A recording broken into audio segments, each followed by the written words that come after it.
Oke guys, sudah lama nggak ketemu di channel ini. Kita mulai lagi. Pada sesi kali ini kita kedatangan seorang tamu yang memang sudah lama diskusi sama saya, itu Muhammad Ridho. Dia ini diskusi sama saya udah sejak waktu hampir 10 tahun lebih ya, Do ya. 10 tahun lebih, dan diskusi mengenai terutama soal filsafat dan politik ya. Kaitan antara dua wilayah yang selama ini seringkali dipandang sebagai wilayah yang terpisah, tapi sebetulnya ketika didiskusikan ternyata sangat dekat hubungannya gitu. Jadi Ridho ini sekarang sedang aktif juga di dalam satu pergerakan ya, dari sejak dulu sebetulnya ya, dalam pergerakan politik yang didasari oleh pemikiran-pemikiran filsafat gitu ya, didasari oleh pertimbangan-pertimbangan filsafat. Dan di sini kita akan coba diskusi lebih jauh dalam arti apa sebetulnya satu gagasan politik tentang perubahan gitu bisa dilandasi oleh pemikiran tentang filsafat gitu ya, terutama filsafat politik gitu. Jadi apa yang memungkinkan sebuah pergerakan politik yang bisa dilandasi oleh filsafat, tapi itu terlalu jauh ya. Mungkin sebelum sampai sana, pertama-tama aku mau nanya ke Ridho, gimana Dok perkembangannya? Ya, pertama-tama terima kasih Martin udah mau menyempatkan diri gitu, memberikan ruang kepada saya untuk berbicara dalam ruang ini. Perkembangannya tentu sekarang menarik ya, karena Indonesia di tahun 2024 nanti, dan ini mungkin relatif bukan rahasia gitu, ada peluang gitu untuk adanya gerakan rakyat yang selama ini dari tahun 99 sampai sekarang bisa dikatakan tidak memiliki kesempatan untuk bisa terlibat dalam secara bermakna gitu ya di ruang politik nasional gitu. Nah, dalam 2024 ini kebetulan ini sedikit ini ya, alhamdulillah ya ada partai buruh nanti gitu yang disahkan untuk menjadi anggota peserta pemilu ya, yang di sini kemudian saya memutuskan untuk menjadi bakal caleg gitu, bakal caleg DPR RI, Dapil 2 Jakarta gitu. Jadi itu Jakarta Pusat, Jakarta Selatan, sama luar negeri. Nah, ya ini jadi ya ini kelanjutan dari apa yang kita debatin dulu, kita diskusin dulu tentang terkait sama politik dan filsafat, karena bisa dibilang salah satu alasan saya memutuskan untuk terlibat dalam politik kali ini memang ada dasar filosofis saya gitu ya kan. Salah satu hal yang kita debatin tentang filsafat dan politik kan pertanyaan tentang kebebasan ya. Benar. Pembebasan yang gimana problem dari filsafat kan sebenarnya kalau kita pakai Aristoteles kan tujuan filsafat itu kan tentang kebahagiaan ya, pursuit of happiness ya kan gitu. Tapi ujung-ujungnya pada dasarnya itu terkait sama agensi manusia yang namanya kebebasan gitu. Dan bagi saya salah satu hal yang bisa menyebabkan manusia bebas itu karena ada mediasi gitu, namanya mediasi sistem politik gitu. Dan kalau mau diargumentasin itu ya, selama ini problem dari politik kita emang unfreedom, gitu, Jadi unfreedom bukan sekedar ini, freedom dalam hal ini bukan sekedar bisa ngomong secara bebas ya, itu memang salah satu hal yang penting itu. Cuman freedom to be fully him or herself gitu, dimana manusia itu dimungkinkan untuk merealisasikan apa yang menjadi keinginan dia sendiri gitu. Dan dalam evaluasi saya sih ngelihat hal ini kok kayaknya susah banget gitu, kan? Padahal Kalau itu berarti politik rekognisi gitu bukan? bukan dong, Bukan. bukan dong. Nggak, ini politik pembebasan sebenarnya. Kalau ininya ya kan. Jadi bukan tentang rekognisi, tapi salah satu problem dari politik kita kan yang menyebabkan kenapa kita nggak bebas karena ada struktur ekonomi politik yang membatasi kondisi kebebasan kita gitu. Dan sepertinya itu agaknya nyambung kalau kita lihat di mana-mana tentang oligarki gitu kan ya. Karena kan argumentasi dari oligarki kan bahwa ada segelintir orang yang punya extreme wealth gitu, kekayaan yang super besar gitu, yang mana dia punya kendali gitu terhadap proses politik yang ada. Dan outcome yang muncul dari situasi inilah yang kemudian menyebabkan terjadi kayak sekarang gitu. Makanya nggak heran kalau diperhatiin ya, tuntutan reformasi kan sebenarnya tentang demokrasi gitu. Gagasan demokrasi salah satunya kenapa dia appealing buat banyak orang adalah tentang kebebasan gitu. Tapi ternyata 23 tahun itu sepertinya sulit, tidak terlihat realisasinya secara progresif gitu. Dan itu yang akhirnya, dan bagi saya mungkin banyak teman-teman yang nggak setuju, salah satu indikator paling empiriknya ya tentang undang-undang Ciptaker gitu, yang mana itulah ekspresi di mana kalau diperhatikan dulu pasca reformasi lewat UUK, masyarakat kecil lewat sebagai pekerja dimungkinkan untuk memperjuangkan kepentingannya lewat serikat. Sekarang hak-hak itu dihilangkan gitu. Dan bagi saya itulah pertanyaan tentang kebebasan itu yang sepertinya hendak dibatasi, bahkan direnggut gitu dalam ruang politik yang ada. Itu yang menjadi salah satu alasan kenapa akhirnya saya memutuskan untuk terlibat masuk dalam politik sekarang gitu. Jadi disinilah ini titik temu antara problem filosofis dengan problem politik, kesimpulan politik yang diambil gitu. Oke.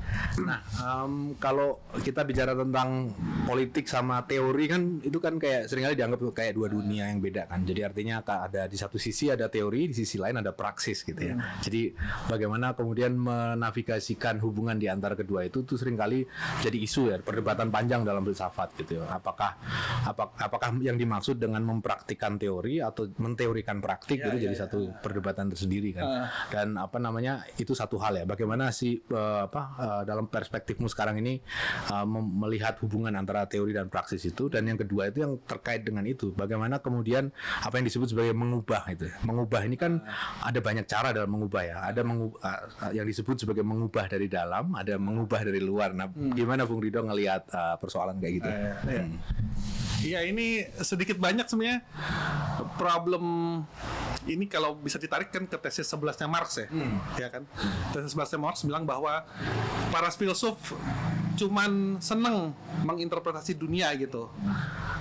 Tujuan utamanya adalah mengubahnya gitu kan. Dan itu sebenarnya menjadi semacam semacam diktum gitu, bahwasanya kalau kita udah masuk ranah praktis, disitulah filsafat berhenti, gitu kan.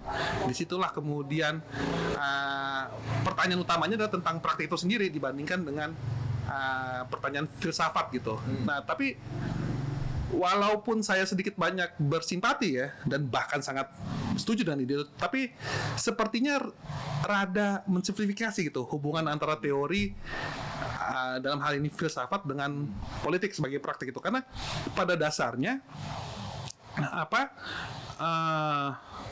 praktek itu pada butuh tetap refleksi juga gitu. Karena ya ini saya nggak tahu nih, ini mungkin evaluasi yang sangat subjektif dari saya. Cuman salah satu hal yang krusial dalam praktek memang adalah situasi yang messinya gitu, bukan Messi main bola gitu, tapi Messi dalam arti berantakan gitu ya, kacau, disorder gitu. Dan kadang-kadang dalam disorder ini kalau kita nggak punya panduan teoritis tertentu, kita justru akan larut di dalam gitu, akan larut di dalam, dan akhirnya kita nggak tahu gitu apa yang sebenarnya mau kita lakukan dengan, dan atau bahkan apa yang mau kita capai dengan tindakan praktis kita gitu. Disitulah akhirnya filsafat menjadi penting gitu, karena pada dasarnya dia menjadi, bisa dibilang tools gitu loh, tools kita sebagai manusia untuk bisa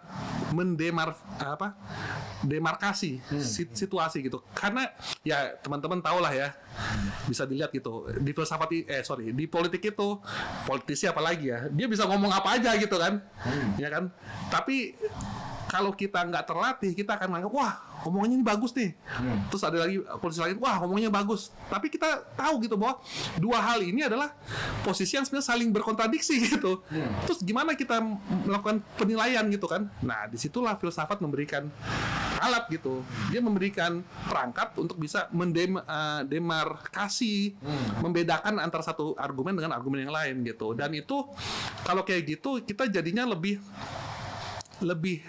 jelas mengenai mana posisi yang harus kita ambil kalau kita punya kejelasan tentang posisi seperti apa yang dimunculkan oleh pihak-pihak lain. Itu satu. Dan hal yang lain juga penting adalah tentang demistifikasi. Ya, karena filsafat ini kan sebenarnya walaupun ini apa ya, bisa dibilang perkembangannya justru dari tradisi non saintifik ya kan. Dia kan justru lebih banyak tentang refleksi keseharian yang coba disistematisasi gitu. Ya kan. Jadi kalau kita ngomong sains kan kita bukan tentang sistematisasi gitu, kita juga harus ada verifikasi, ya kan, validasi dan lain-lain gitu kan ya. Filsafat nggak perlu melakukan itu, karena yang penting adalah kekoherensian argumentasinya gitu. Nah, tapi dengan koherensi ini sendiri itu juga bisa memberikan alat penjelasan gitu, karena dia juga bisa membuat kita sensitif dengan pernyataan, apakah pernyataan itu benar dalam dirinya sendiri, gitu loh. Jadi kita dan itulah fungsi dari demistifikasi, karena dia akhirnya membuat kita bisa sensitif gitu, ketika mendengar suatu pernyataan. Apakah ini ada tepu-tepunya?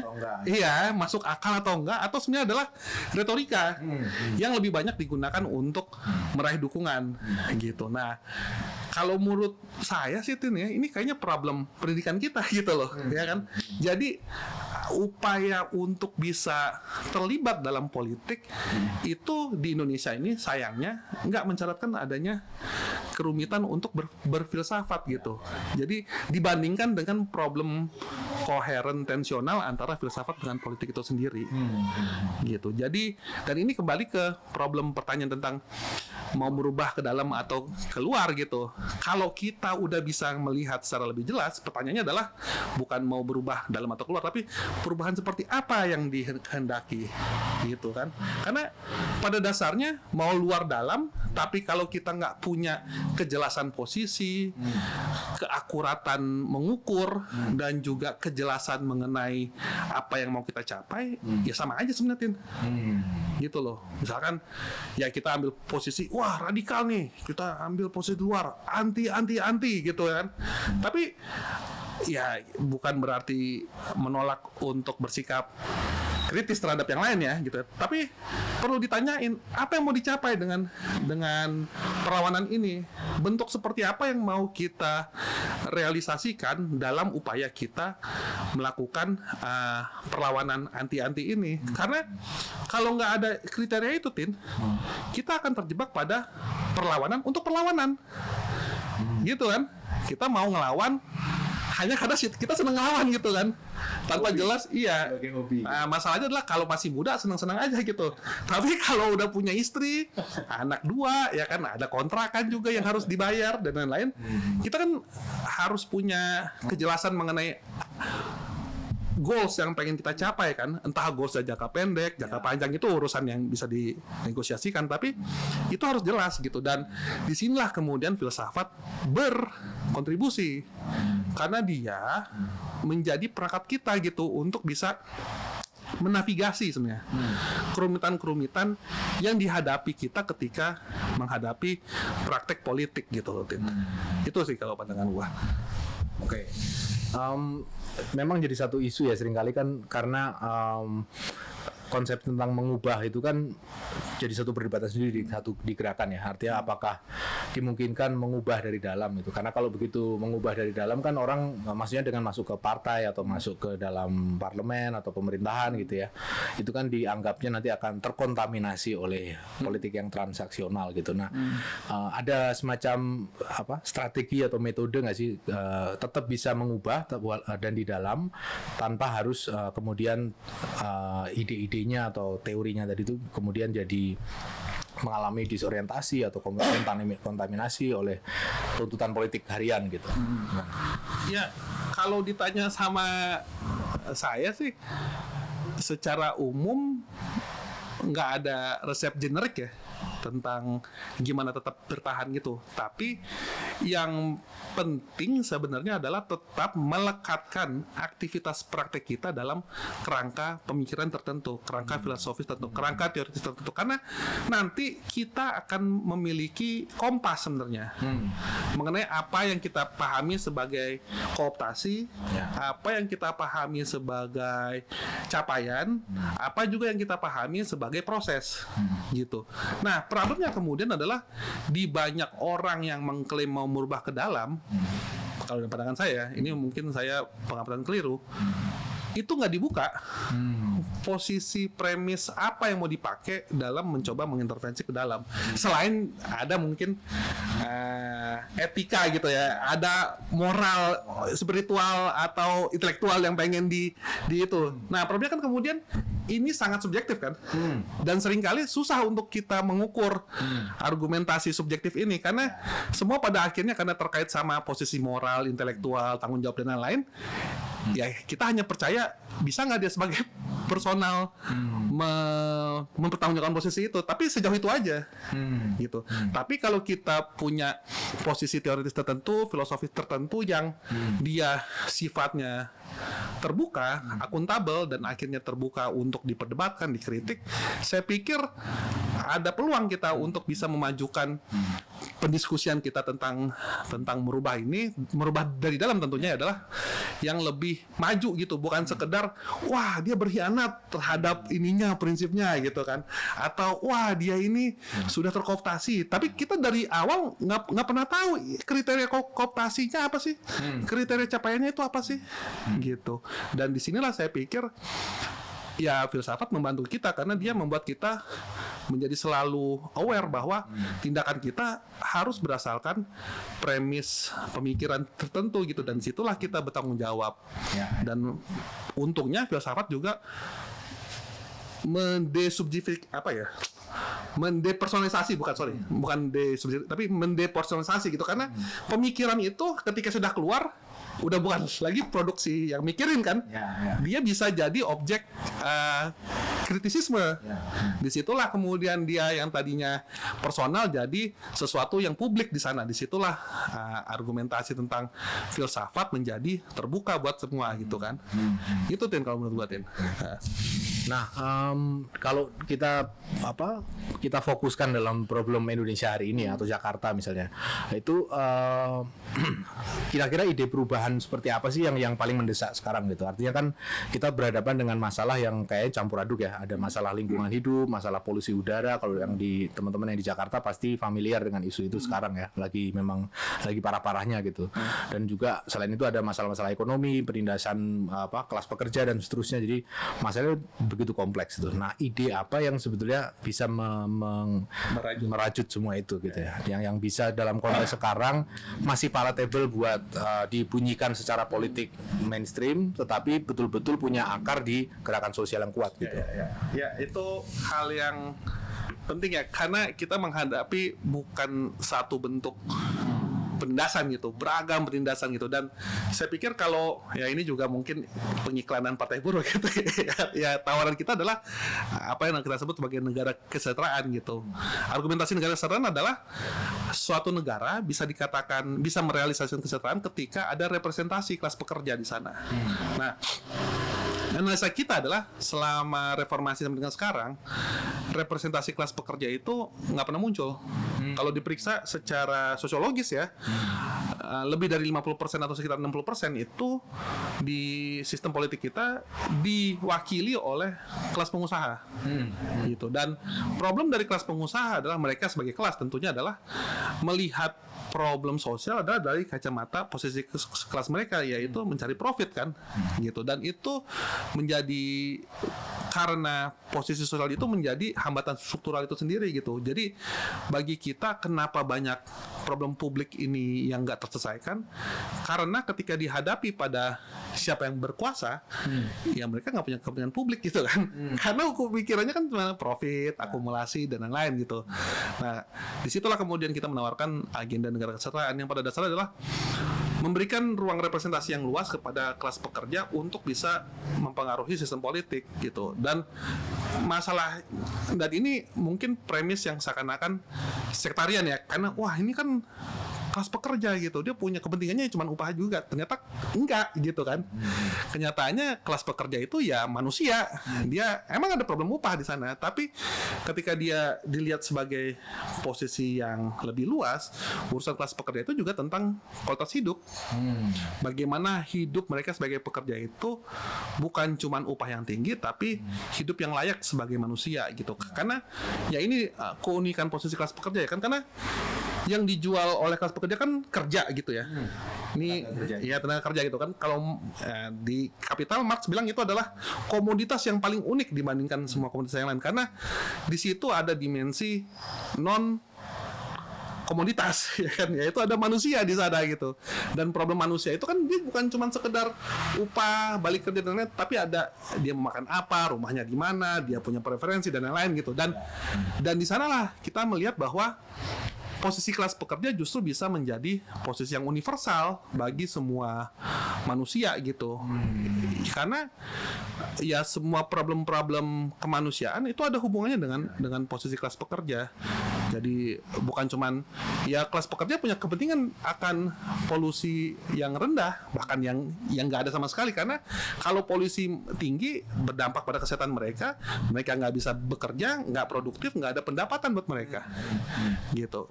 Kelas pekerja punya kepentingan terhadap pendidikan tinggi, karena kalau nggak ada pendidikan tinggi mereka nggak bisa bekerja secara optimal, nggak bisa karena tingkat pendidikannya rendah, nggak bisa produktif akhirnya berkontribusi pada ekonomi yang rendah juga kan.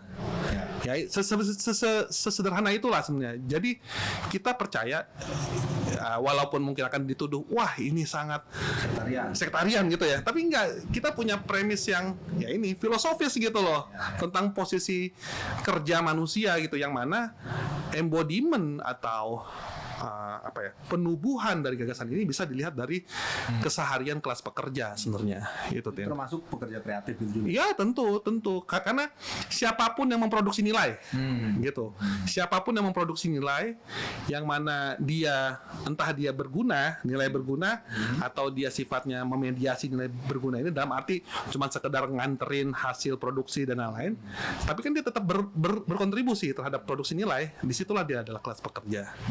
Jadi ya itu ya makanya sangat filosofis Din. Gitu. Okay. Ya, sekarang kan ide-ide tentang perubahan sosial gitu kan lagi rame-ramenya kan dibahas kan. Maksudnya kayak ada berbagai macam versi gitu, dan yang paling rame salah satunya ya, bentuk yang paling rame dibahas di luar ya di Indonesia kayaknya sayup-sayup mulai banyak juga itu ide-ide terkait kayak misalnya degrowth gitu ya. Jadi ada pandangan bahwa akar dari semua permasalahan sosial politik hari ini di dunia itu kekacauan runtuhnya biosfer gitu dan seterusnya itu karena pertumbuhan yang tidak terkendali gitu. Nah, solusinya adalah mengajukan satu model pertumbuhan negatif. Jadi justru mengurangi pertumbuhan, kalau bisa malah scale down ya, produksi itu dikecilin sehingga jadi lebih sustainable. Karena kalau menurut kaum degrowth ini, orang-orang Belanda banyak yang mengangkat ini ya. Itu ide tentang sustainable development, pembangunan yang berkelanjutan. Itu adalah satu contradictio in terminis lah. Jadi satu istilah yang kontradiktif pada dirinya gitu. Karena nggak mungkin satu pembangunan bisa berkelanjutan, karena pembangunan pada dasarnya merusak lingkungan dan seterusnya. Maka mereka mengusulkan degrowth. Cuman ini kan sering dikritik juga ya, bahwa jangan-jangan ini ide yang muncul di Eropa ketika masyarakatnya sudah melampaui era industri ya, post industrial dan seterusnya. Ketika banyak dari pekerjaan mereka yang di outsource ke kita ya, ke negara dunia ketiga atau Asia atau Afrika gitu. Sedangkan di mereka sendiri mereka justru pengen kayak mengidealisasi lah, semacam kembali ke alam, ke lingkungan yang bersih gitu.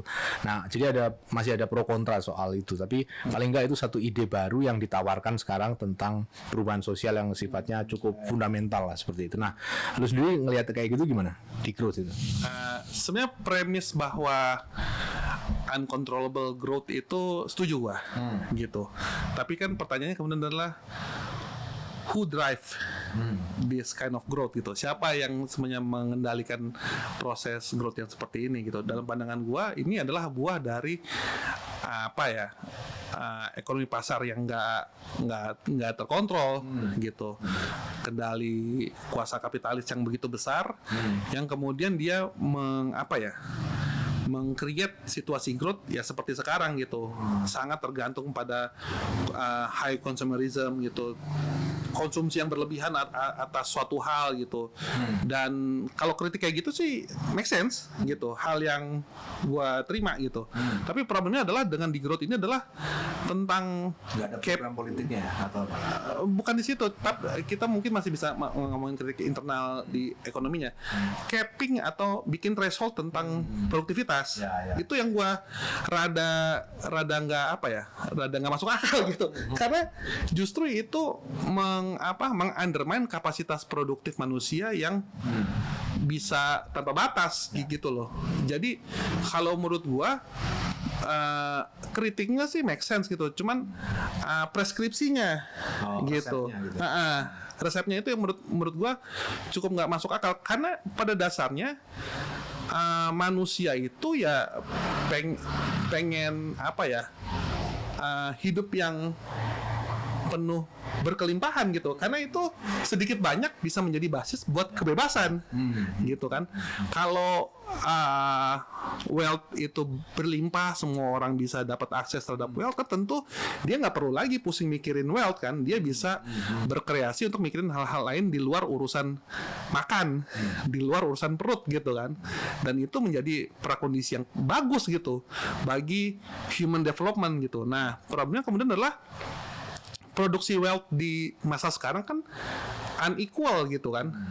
Wealth ini dibuat bukan untuk dinikmati oleh semua, tapi untuk menjadi monopolisasi kelompok sosial tertentu yang kalau dalam pembahasan sering disebut dengan kelas kapitalis gitu. Nah, disinilah kemudian ketemu dengan gagasan negara kesejahteraan, karena negara kesejahteraan melihat bahwa ini hal yang justru membatasi potensi manusia untuk menjadi lebih baik gitu loh. Tapi solusinya justru bukan dengan mengundermine growth itu sendiri, tapi justru memboost growth atau mendorong agenda pertumbuhan dengan orientasi human development, social needs yang harus didorong gitu. Menggunakan teknologi secara secara strategis gitu. Walaupun kita juga tahu nggak ada yang namanya teknologi yang netral. Kita tahu teknologi pada dasarnya di era kapitalis adalah alat bagi dominasi, ya kan? Nggak ada teknologi yang membebaskan kelas pekerja dengan sendirinya. Tapi pada dasarnya kita juga melihat ada potensi dari teknologi. Justru teknologi membuat manusia bisa relatif lebih bebas dalam bekerja. Karena kalau belajar bahasa ini ya, etimologi robot itu kan sebenarnya kan bahasa Ceko gitu kan. Ya kan, yang artinya kalau ditranslasi labor gitu kan. Bahkan slave kalau nggak salah gitu. Yang pada dasarnya adalah dia berupaya untuk menggantikan kerja manusia sebenarnya. Gitu. Jadi ada potensi di sana, dan perkembangan teknologi buat saya sih penting gitu. Disitulah kemudian agak nggak nyambung gitu dengan gagasan Dicot, karena bukannya nggak seneng sama lingkungan ya, nggak pengen, kan setidaknya adalah manusia sekarang sudah dihadapi pada perkembangan di mana teknologi bukan lagi sekedar culture gitu, dia menjadi bagian inherent gitu bagi perkembangan manusia. Coba bayangin aja, kalau kita nggak dorong pertumbuhan teknologi, nggak ada lagi nih kamera, ya kan, mic, lampu dan lain-lain gitu. Yang paling mungkin adalah ya dengan kualitas yang ada sekarang ini, kita nggak ada lagi urgensi untuk improvement, gitu loh, improvement quality of life base di mana teknologi menjadi alat untuk improvement itu, gitu. Jadi kalau lu tanya ke gua, ya gua setuju analisanya, tapi preskripsinya gua rada malas gitu. Oke. Nah, berarti kan kalau aku dengar dari yang lu sampaikan tadi tuh fokusnya lebih pada bagaimana kemudian mengelola si pembangunan ini, terutama dalam hal redistribusi ya. Yang memastikan supaya sumber daya itu bisa diakses oleh semua secara setara dan seterusnya. Jadi tantangannya sekarang kan memikirkan konsep redistribusi seperti apa yang bisa diimplementasikan gitu kan di Indonesia atau di Jakarta gitu ya. Yang bisa kita yang selama ini ditempuh oleh negara kan pasti kan pajak kayak gitu ya, pajak progresif dan jadi ada pemikir dari Belanda namanya aku lupa, tapi intinya dia itu berteori, dia seorang pengikut Amartya Sen awalnya, dan dia mengkritisi cara pandang para pengikut Amartya Sen yang fokusnya tuh pada well-being. Jadi seberapa minimalkah seorang bisa disebut hidup layak? Kan risetnya Amartya Sen soal itu ya. Jadi batas minimalnya yang dilihat. Nah, dia ini menggeser batasnya, menggeser persoalannya. Yang penting bukan batas minimalnya mungkin sekarang, tapi batas maksimal dari kekayaan seseorang. Nah, itu yang kemudian berkembang jadi limitarianisme ya. Satu pandangan bahwa sebetulnya yang harus dipotong, dikasih cap itu adalah batas kekayaan individual setiap orang ya. Dan kelebihan dari misalnya katakanlah satu orang maksimal punya harta kekayaan berapa 200 M misalnya gitu ya. Di atas 200 M itu langsung diapropriasi oleh negara, digunakan untuk membiayai misalnya universal basic income, universal basic service gitu ya. Nah, ide ini dikembangkan juga oleh kolega-koleganya sebagai wealth cap untuk perusahaan. Perusahaan pun dikasih batas maksimal ya, di cap gitu, sehingga problem klasik tentang ketidaksetaraan ya 99 kali lawan 1 itu loh, yang muncul sejak gerakan sosial era 90-an sampai sekarang kan, itu bisa diatasi dengan skenario kayak gitu, dengan menerapkan satu wealth cap gitu. Nah, menurut lu sendiri gimana solusi seperti apa sih politik redistribusi yang bisa menjalankan politik redistribusi di Indonesia sekarang? Apakah perlu dengan limitarianisme? Karena limitarianisme sendiri kayaknya implementasinya kan agak dipertanyakan ya, gimana dengan instrumen seperti apa? Kalau pajak ya, pajak kan kita tahu sendiri, pajak kita kan realisasinya dikit banget ya, artinya tax ratio kita rendah. Jadi apakah mungkin dipasangin wealth cap semacam itu gitu? Iya itu, ya sebenarnya gue juga tertarik juga sih dengan diskursus di luar ya. Orang udah, kalau istilahnya tuh namanya post capitalist life lah gitu kan ya, post capitalist world gitu. Jadi udah mulai mikirin gitu, apa sih dunia yang mau kita bangun setelah kita melakukan kritik terhadap kapitalisme gitu. Soalnya ini juga respon juga dari banyak orang, dari Jameson sampai Zizek gitu, bilang bahwa lebih mudah untuk mikirin dunia hancur gitu kan daripada mikirin akhirnya kapitalisme gitu kan ya. Nah, sekarang udah banyak, cuman ini mungkin gue bisa merasakan gitu. Gue bisa merasakan dari argumentasi limitarianisme ini emang sangat Sen banget gitu ya. Amartya Sen. Kalau lu baca bukunya tuh yang Development as Freedom, kan dia mau bilang kayak begitu kan, bahwa sebenarnya ada tanggung jawab moral gitu dari government untuk bisa menjamin well-being masyarakat gitu, warga negaranya. Tapi problem gue dengan semua argumentasi Sen adalah dianggap ini problem moral gitu. Padahal pertama kali adalah problem politik. Jadi kalau politik adalah problem power. Jadi kalau kita, nah ini mungkin akan berbeda dengan argumentasi yang lain gitu. Kalau dalam kerangkanya negara kesejahteraan adalah kalau kita mau mendorong redistribusi, prasyarat utamanya adalah membangun power yang punya agenda redistributif dulu gitu. Jadi yang harus didorong adalah agenda-agenda yang sifatnya bisa menjamin mereka yang selama ini nggak punya power atau biasa nggak pede untuk mengeksersis powernya, untuk lebih pede gitu, untuk lebih lebih yakin gitu dengan kapasitas power mereka gitu. Dan lebih ke pendidikan politik gitu. Pendidikan politik, tapi juga pertama kali adalah tentang pembangunan infrastruktur demokrasi sebenarnya gitu. Karena gini, simpelnya begini. Salah satu orang sulit berserikat di sini kan karena aturan serikatnya walaupun ada ya secara formal, itu nggak menjamin orang untuk pede berserikat kan. Gitu. Misalkan ada aturan hanya dengan lewat UUK ya, misalkan ya UUK 2003, orang diperbolehkan untuk bikin serikat walaupun hanya 5 orang gitu. Tapi nggak ada aturan untuk bisa katakanlah udah berserikat, gimana cara menjamin orang yang udah berserikat 5 orang itu nggak dihajar sama perusahaan yang punya praktek union busting gitu loh. Nah, hal-hal kayak begitu dalam aturan UUK kan nggak dibahas gitu kan, karena dianggap bahwa sudah otomatis bahwasanya ketika udah berserikat maka di situ power kolektif sudah bisa direalisasikan. Padahal enggak, banyak hal yang harus dibangun secara aturan gitu. Infrastruktur kekuasaannya itu banyak gitu loh. Dan gua pikir disitulah lemahnya argumentasi Sen sekaligus juga limitarian itu, karena mau kita agenda apapun, kalau nggak ada basis, kalau nggak ada basis kekuasaan, nggak bisa dilakukan karena nggak ada yang maksa, gitu loh. Agenda itu nggak ada yang maksa, nggak ada yang mendesakan, dan nggak membuat orang yang lagi berkuasa sekarang mau ngikutin karena nggak ada yang bikin dia takut kan, gitu. Nah, jadi argumentasi negara kesejahteraan pada dasarnya adalah berupaya untuk meningkatkan confidence kelas pekerja untuk mengetahui hak-haknya dalam ruang politik yang ada gitu. Karena seringkali, dan ya ini hampir jadi rahasia umum gitu, bahwa banyak hal di sini karena kelas pekerjanya disingkirkan gitu, dan ketika mereka tahu, mereka merasa nggak berdaya untuk bisa terlibat gitu, karena mereka nggak ngelihat ada institusi atau infrastruktur yang mendukung agenda mereka gitu. Dan disitulah kemudian tanggung jawab dari negara kesejahteraan, karena negara kesejahteraan adalah memberikan insentif sebenarnya buat kelompok-kelompok yang selalu termarginalisasi untuk bisa terlibat aktif dalam politik gitu. Jadi ini saya sampaikan juga di kayak beberapa kesempatan gitu. Misalkan negara kesejahteraan itu komponen utamanya adalah serikat buruh.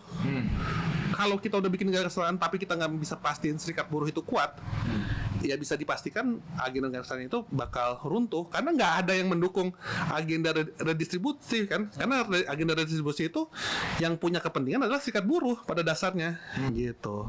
Jadi ya gue setuju dengan berbagai macam imajinasi gitu, imajinasi post kapitalis world ini ya. Cuman yang pertanyaan utama adalah apa basis politiknya, apa basis kuasanya? Itu pertanyaan yang seringkali luput diajukan karena mungkin ya kalau gue lihat Amartya Sen ya, karena dia Rawlsian banget ya emang ya kan, dia berupaya untuk bikin theory of justice yang nggak harus berhubungan sama problem of power gitu kan, lebih kultural, lebih rasionalis juga kayaknya ya kan, gitu, rasionalis tapi yang non eurocentrik ya, jadi lebih kontekstual mungkin kali ya. Cuman ya begitu, problemnya adalah karena terlalu rasionalis, nggak bisa memahami realisme sosial, yang mana ada yang namanya unsur kekuasaan, pemaksaan, dominasi, gitu-gitu loh, Tin. Ya. Nah, kalau tadi kan kita udah diskusi tentang kaitan antara konsep negara kesejahteraan dengan misalnya kayak degrowth ya, terus dengan limitarianisme. Nah, ada satu ide lagi nih, yang ide besar gitu, yang ditawarkan di era sekarang sebagai ide pemersatu yang bisa merajut berbagai macam tuntutan sosial ya. Itu yang berkembang di Amerika, Green New Deal ya, oleh Alexandria Ocasio-Cortez. Terus kemudian di Eropa ada muncul berbagai macam variannya, ada Red New Deal dan seterusnya. Intinya bahwa usaha untuk transisi energi yang berkelanjutan ke arah tatanan masyarakat yang lebih bersih secara lingkungan, tetapi juga mewujudkan juga cita-cita tentang keadilan, tentang kesetaraan gender, kesetaraan politik rekognisi masuk juga agendanya di situ gitu. Nah, kalau dilihat dari perbandingan itu gimana negara kesejahteraan dibandingkan dengan proposal seperti macam Green New Deal? Apakah kan kalau kita ngelihat urutan waktu, negara kesejahteraan ini kan muncul era-era pasca Perang Dunia ya, jadi dianggap mungkin bagi sebagian kalangan, ini kok mundur ke belakang, kenapa nggak maju ke Green New Deal misalnya? Nah itu gimana, Dok? Ya, secara konseptual sebenarnya nggak terlalu berbeda dengan gagasan Green New Deal, karena itu yang kita sampaikan juga, kita memang menghendaki adanya kesepakatan baru yang memperhatikan lingkungan sebagai sentral isu gitu loh ya kan. Jadi agenda negara kesehatan sekarang di tengah krisis iklim tentu nggak bisa menempatkan lingkungan sebagai pinggiran. Dia justru harus menjadi concern gitu. Tapi ini pertanyaan penting gitu, kenapa mundur ke belakang? Karena yang bagi gua sini ya, nggak melulu salah kalau kita mengembangkan, karena yang di belakang memberikan kita insight gitu loh, bahwasanya aspek terbesar untuk bisa menciptakan kesepakatan baru ini yang namanya Green New Deal justru adalah dimensi yang gue sebut tadi, power, gitu loh. Agenda negara kesejahteraan yang terjadi di Eropa atau di banyak wilayah lainnya pasca Perang Dunia itu adalah hasil dari class bargaining, ya kan. Kalau kita ngomongin bargaining itu kan ngomongin tentang balance of forces kan, kesetimbangan kekuasaan antara kelas-kelas sosial yang ada, dan salah satu kelas sosial yang tengah menuntut secara lebih, secara kuat pada saat itu adalah kelas pekerja, gitu. Nah, jadi yang mau kita bilang dengan negara kesejahteraan dalam konteks Green New Deal adalah mengembalikan posisi kelas pekerja sebagai agensi utama untuk melakukan tuntutan terhadap politik negara, gitu. Jadi dimensi lamanya di situ doang, tapi yang barunya adalah kita mengakui bahwa nggak bisa urusan kesejahteraan kelas pekerja dipisahkan dengan problem lingkungan, problem climate, problem hal yang sifatnya seksional gitu. iya, yang seakan-akan nggak ada hubungannya sama urusan kelas pekerja, padahal itu bagian dari kehidupan kelas pekerja itu sendiri, gitu. Nah, jadi secara umum sih ya mungkin adalah wine baru, botol wine baru dengan isi yang lama gitu, ya kan. Nah, enaknya kalau kita ngomongin wine adalah semakin lama itu wine, semakin enak kan. Siapapun yang seneng kobam, ya kan tahu itu kan. Nah, jadi secara analogi masuk, secara filosofis masuk, secara teoritis masuk, jadi kenapa enggak? Gitu loh itu. Ya kan, gitu. Kalau misalnya ide tentang negara kesejahteraan yang lu bicarain tadi tuh kayak mau dikerucutin dalam satu program unggulan atau 2 program unggulan tuh kira-kira apa dong? Oh iya. Nah ini sebagaimana anggota partai ya, kita kan harus tahu direksi partai ya. Cuman kalau diperkenankan gitu ya, diperkenankan. Kalau menurut gue sih 2 hal yang penting ya. Sekarang adalah menjawab problem kerentanan ekonomi yang dihadapi mayoritas populasi kita gitu, ya kan. Kalau teman-teman tahu, kalau teman-teman baca bukunya kayak David Graeber gitu, dia nulis buku tentang bullshit job gitu kan. Banyak pekerjaan yang dilakukan oleh pekerja sekarang itu sebenarnya nggak ada juntrungnya, nggak ada faedahnya gitu kan. Selain emang itu berupaya untuk melakukan rutinisasi atas sistem yang nggak adil kayak sekarang gitu. Nah, dan itu kan akhirnya menciptakan banyak elemen dari kelas pekerja itu yang ngerasa hidupnya rentan, karena dia hidup dalam kerja yang nggak ada makna, ya kan. Udah gitu gampang dipecat, ya kan, nggak ada kepastian kerja, jadi outsource dan lain-lain gitu. Nah, itu isu yang mau kita address gitu, karena negara kesejahteraan justru bertanggung jawab gitu untuk memastikan bahwa setiap pekerja menjadi pekerja yang nggak rentan, ada kestabilan di sana, ada kepastian bahwa ketika udah bekerja ada jaminan bahwa mereka bisa hidup lebih baik ke depannya, mereka bisa beli rumah atau memiliki pemukiman yang layak, kesehatan yang layak dan lain-lain gitu. Itu yang pertama. Yang kedua terkait sama pendidikan, Tin.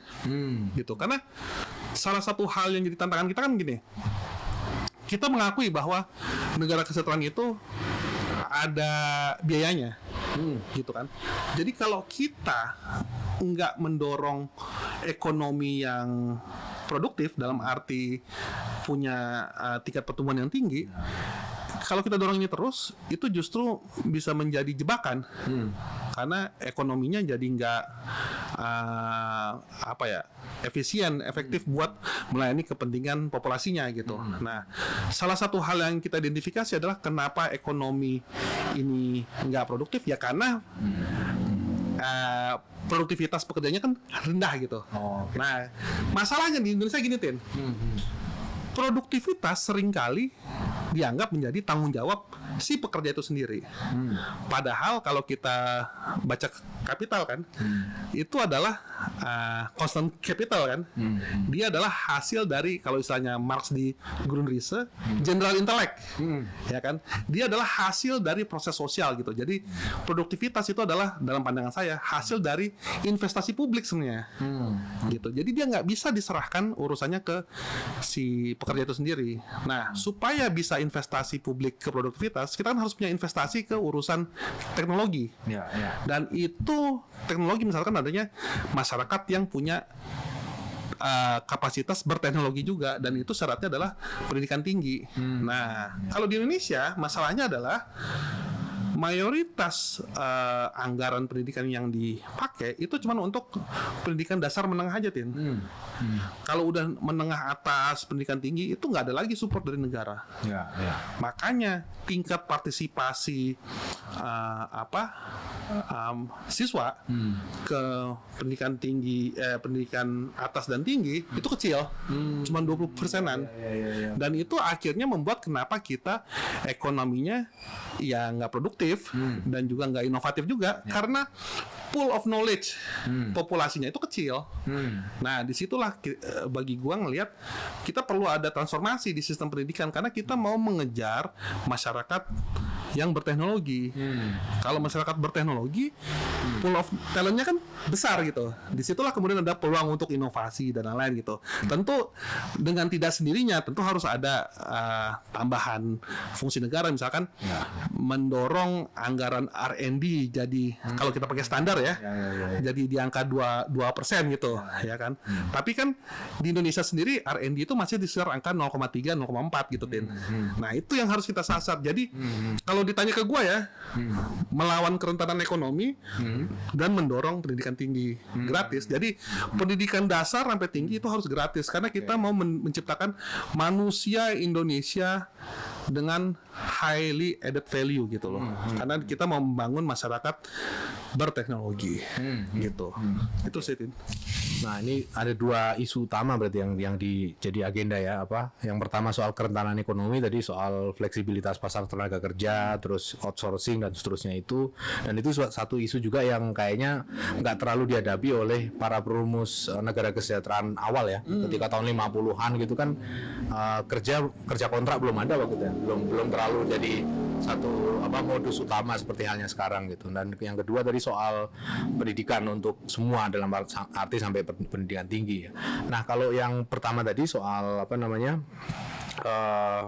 kerentanan itu kan salah satu tuntutan gerakan kan selalu kan kayak menghapuskan sistem outsourcing dan selalu dijawab oleh pemerintah ya bahwa outsourcing diperlukan supaya Indonesia kompetitif. Jadi ada semacam dilema ya, atau antara di satu sisi Indonesia mau bisa bersaing menjadi negara maju, bisa lolos dari middle income trap dan seterusnya itu, tapi di sisi lain itu ditempuh dengan cara mengorbankan keamanan kerja gitu ya, dalam arti yang luas ya, dalam hal keamanan untuk mendapat pekerjaan, untuk bisa memenuhi kebutuhan hidupnya gitu. Jadi itu ada kayak satu dilema. Nah, menurut lu itu dilema yang palsu yang bisa diatasi atau kayak gimana? Program apa sih yang bisa mengatasi itu? Artinya dengan katakanlah kita bubarin tuh sistem outsourcing, terus sebagai gantinya model ekonomi seperti apa yang akan tercipta gitu, yang lu bayangin? Ini apa ya? Kalau gua ditanya adalah mungkin yang penting adalah kita mendorong wacana namanya right to work. Bukan right to decent work gitu. Nah, problemnya adalah ini juga problem mistifikasi juga, Tin. Jadi kita menganggap bahwa lapangan pekerjaan itu hanya bisa diciptakan oleh market, gitu loh, ya kan. Nah, kalau market emang dia beroperasi dalam logika pasar gitu kan. Aktor pasar dia akan berupaya untuk mencari tenaga kerja yang lebih murah buat kepentingan dia, gitu. Nah, masalahnya kemudian adalah ketika kompetisi tentang mencari faktor produksi yang lebih murah kan akhirnya race to bottom kan. Jadi siapa yang punya tawaran paling murah itu bakal diambil gitu. Nah, masalahnya kemudian adalah nggak ada jaminan bahwa ketika pekerjaan dengan upah murah itu diimplementasikan, sudah tersedia, ada perubahan kualitas hidup, gitu loh. Makanya kita menemukan sekarang itu pekerjaan banyak gitu sekarang, apalagi dengan undang-undang Cipta Kerja ya. Tapi nggak ada jaminan bahwa mereka yang bekerja itu akan menjadi sejahtera gitu. Makanya gua bilang right to decent work gitu.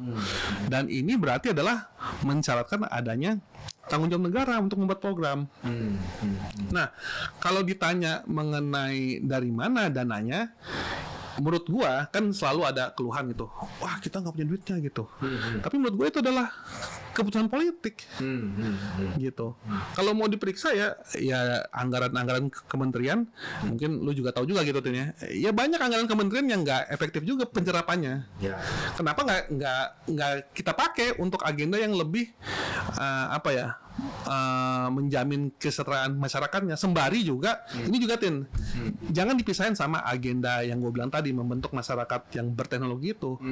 Karena kalau kita right to decent work aja tapi nggak ada agenda transformasi produktivitasnya, udah pasti nggak akan mencukupi, karena akhirnya masyarakatnya jadi tergantung pada penyediaan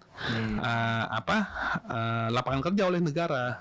Justru yang dibutuhin adalah kita bikin buffernya dengan harapan ketika masyarakat berteknologinya sudah ada, sudah berkembang, kita dorong inovasi.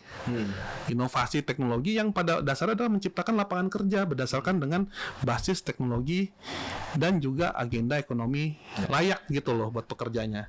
Dan kalau ditanya apakah ada potensinya, ada.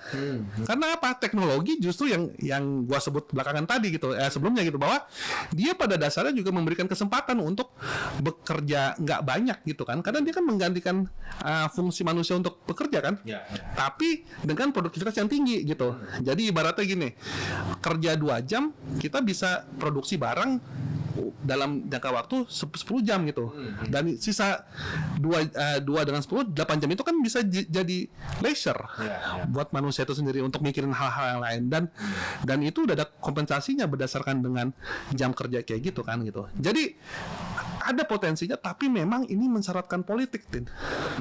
Kalau kelas pekerjanya nggak tahu orientasi ini, dan banyak orang yang nggak tahu kemungkinan ini, maka kita bisa bayangkan kita akan selalu berada di dilema bahwa pekerjaan nggak pernah cukup di Indonesia.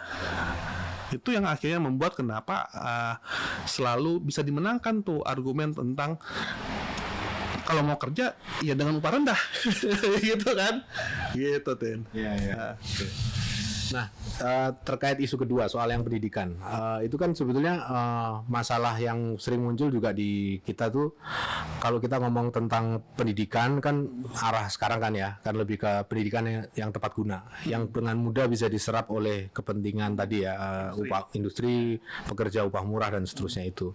Maka pembukaan kayak sekolah-sekolah vokasi itu tinggi gitu ya, dan tetapi yang jadi miris juga bahwa tingkat pengangguran itu sangat tinggi justru diproduksi oleh lulusan SMK kan ya, vokasi gitu ya. Tinggi juga. Ya, tinggi. Nah, jadi ada satu hal yang aneh di situ, dan kalau kita mau tadi ya dengan konsep membuat pendidikan gratis untuk semua, berarti nggak menggeser fokus dari yang vokasi menjadi pendidikan yang pendidikan tinggi yang yang kayak S1, S2, S3 gitu ya? Enggak juga ya? Sebenarnya gini, pendidikan vokasi dalam arti pendidikan teknik itu penting, karena harus diakui ini, walaupun saya orang sosial ya, dan lo juga orang humaniora ya, justru kita mengakui bahwa pendidikan teknologi itu krusial buat masyarakat gitu ya, dan itu harus jadi prioritas. Itu pengakuan yang secara berat hati diakui oleh gue gitu. Ya kan gitu. Tapi gini, tapi kita juga ngelihat bahwasanya dia juga harus meaningful kan, gitu. Itu yang akhirnya kita ngelihat bahwa nggak bisa 100% itu teknologi doang, karena teknologi tanpa kesadaran kemanusiaan juga nggak ada artinya, Tin. Ya karena itu. Jadi kalau ditanya mengenai vokasi dalam negara kesejahteraan, tentu akan dipertahankan gitu. Tapi kita juga melihat bahwa manusia itu kan bukan sekedar mesin, bukan sekedar urusan teknis gitu. Jadi dia tetap harus bisa diisi sama hal-hal yang sifatnya humaniora, ilmu sosial, antropologi, ilmu politik, sosiologi gitu-gitu. Nah, kalau ditanya dengan pada bagaimana negara kesejahteraan mengadres masalah pendidikan tinggi sekarang, maka yang harus diputuskan pertama kali justru bukan di bagaimana kita menjawab ketidakterhubungan antara pendidikan tinggi dengan industri dulu, tapi apa visi dari setiap aktor di baik industri maupun pendidikan tinggi untuk bisa menjawab masalah ini, dan saya pikir solusinya adalah demokratisasi pendidikan tinggi. Gitu. Jadi setiap dalam kondisi sekarang ya, di mana kita harus secara realistis melihat ada ketidakhubungannya karena problem pekerja pengangguran yang tinggi, pendidikan tinggi, lalu juga industri yang mendapat supply yang sedikit, tapi di sisi lain juga pendidikan tinggi selalu memproduksi lulusan baru dan lain-lain itu, maka harus ada keputusan demokratis gitu tentang bagaimana kita menyikapi hal ini. Dan sayangnya kita nganggap problem ketidakhubungan antara pendidikan tinggi dengan industri ini adalah problem teknis gitu loh, padahal enggak, ini problem politik gitu yang harus dijawab secara politik juga gitu. Nah, masalahnya adalah proposal ini abstraktin ya kan gitu. Emang nggak akan menjawab masalah utamanya gitu, tapi setidaknya adalah kalau dihubungkan dengan agenda yang sebelum saya jelaskan tadi, ada proposal right to decent work di mana pemerintah juga ikut berkontribusi menciptakan lapangan kerja yang layak buat pekerja, lalu diiringi juga dengan mendorong R&D yang tinggi yang akhirnya bisa menjadi dasar bagi penyerapan tenaga kerja, dan juga akhirnya kita juga memberikan ruang bagi kalau kita bikin demokratisasi, ada ruang bagi industri untuk bisa mendefinisikan kebutuhan mereka terhadap lulusan lapangan kerja yang ada sekarang. Tentu secara teoritis ya dimungkinkan kita menjawab masalah-masalah ini gitu. Gitu loh. Masalahnya memang jangan melihatnya secara simplistik gitu loh. Nggak ada silver bullet dalam menjawab problem ini, karena masalahnya sudah saling berkeliat-kelidan gitu loh. Yang kita butuhkan justru adalah apa cara pandang sistematis yang bisa mengadres situasinya secara adil gitu, tanpa harus mengorbankan satu pihak terhadap pihak yang lain. Itu sih kalau pandangan gue ya. Ya masalahnya abstrak loh. Ya tapi kita bisa mulai dari sana. Untuk yang lebih konkretnya ya memang harus diobrolin lebih jauh di tingkatan kebijakan publik gitu, Tin. Tapi prinsipnya seperti itulah kalau dari pandangan gua. Nah, satu lagi nih soal teknologi nih ya. Ya, kalau yang dalam diskursus tentang belakangan ini lagi ramai dibahas di YouTube, kayak di media sosial itu kan ini ya, kedatangan AI. Jadi kayak dianggapnya artificial intelligence ini bakal mengubah keseluruhan lanskap sosial kita, karena dia kan sebetulnya bisa menggantikan banyak pekerjaan-pekerjaan kita, terutama pekerjaan yang sifatnya intelektual atau artistik gitu ya. Bikin karya seni, bikin musik, bikin gambar, bikin puisi, bahkan itu bisa dilakukan oleh AI. Nah, isu terkait AI kayak gini nih, kalau dikaitkan dengan masalah kerentanan kerja dan seterusnya, itu kayak gimana ya? Apakah ini memperparah atau sebetulnya ini bisa jadi satu solusi untuk melawan balik tadi ya, tatanan sosial yang membuat pekerjaan sekarang itu cenderung lebih rentan gitu. Karena kan kalau kita lihat dia ada potensi perlawanannya dalam arti bahwa kalau AI kan dilatih dengan dataset ya. Sedangkan dataset ini kan sebetulnya diambil oleh perusahaan-perusahaan kayak OpenAI itu di scrape dari sumber-sumber data umum milik publik ya. Tweetnya orang-orang, terus karya-karya seni yang beredar di internet yang sebetulnya dibikin sama masyarakat secara umum. Jadi dalam arti tertentu bisa dikatakan bahwa AI ini dibangun di atas satu general intellect yang adalah karya semua orang gitu. Jadi tetapi hasil dari eksploitasi ekonominya itu diapropriasi secara privat, tidak dikembalikan ke kolektif gitu. Padahal dia sumbernya kolektif karena dataset itu praktis kita semua gitu ya, yang ada di sosmed. Nah, bagaimana kemudian lu ngelihat dari perspektif tadi ya, agenda tentang negara kesejahteraan, kerentanan kerja, memandang problematika AI ini? Ya ini mungkin sebelum gue menjawab langsung ya, ini gue mau mengklarifikasi dulu mengenai apa yang gue percaya tentang artificial intelligence ini gitu ya. Karena menurut gue ini nggak bener-bener intelligence dalam arti creating something new dan lu udah bilang tadi gitu. Karena ini sebenarnya kalau kita lihat contohnya kayak ChatGPT aja itu kan sebenarnya dia bikin modeling probabilitas gitu. Nah, bedanya adalah dalam ini pandangan gua ya, bisa salah bisa enggak, cuman setidaknya dalam observasi gua ini probabilitas Bayesian gitu. Jadi informasi yang dimasukin dataset yang coba selalu terus-menerus dihadapi itu pada dasarnya adalah berupaya untuk menjawab prior asumsi yang sudah munculin sebelumnya gitu kan. Kalau bedanya ini sedikit teori probabilitas ya, tapi ada tradisi frekuentis sama Bayesian gitu ya. Nah, kalau frekuentis itu ngelihat bahwa argumentasi itu nggak bisa based on assumption gitu, ya kan? Dia harus berdasarkan purely dari raw data yang disediain. Makanya disebut frequentis, karena dia harus berdasarkan frekuen yang muncul dari data gitu. Nah, tapi kalau Bayesian enggak, argumentasi dia adalah kita bisa bikin educated guess tentang suatu hal yang mana itu jadi prior atau asumsi yang terbuka untuk dievaluasi kalau ada data baru. Nah, itu Bayesian theorem itu. Nah, menurut gua AI sekarang ini nggak sepenuhnya purely random scratching from zero gitu, karena dia yang gue bilang tadi itu modelnya berdasarkan dari teorema Bayes sih gitu loh, Bayesian theorem yang pada akhirnya adalah ada asumsi di sana. Kalau ada asumsi berarti ada manusia, kayak gitu loh. Nah, kalau kita udah bisa bersepakat di sini, berarti kritik lo tepat tadi. Ada kerja manusia yang nggak diakui oleh perusahaan-perusahaan yang mengoperasionalisasi mereka sebut AI gitu kan ya, gitu loh. Nah, jadi kalau ditanya mengenai apa agenda negara kesehatan ini, justru gue ngelihat ini potensi buat produktivitas yang membuka kemungkinan buat freedom gitu. Dalam arti begini, misalkan ini pengalaman pribadi gue ya, ketika menghadapi hal-hal yang harus disikapi secara segera gitu ya, teman-teman udah gue saranin untuk mengoptimalisasi ChatGPT. Karena dia setidaknya bisa memberikan argumentasi logis mengenai apa yang harus disampaikan ke publik, gitu. Misalkan ada isu kayak kerentanan ekonomi, gitu kan. Kita tinggal pakai berita kerentanan ekonomi, ditaruh di ChatGPT, tapi kita kasih prompt.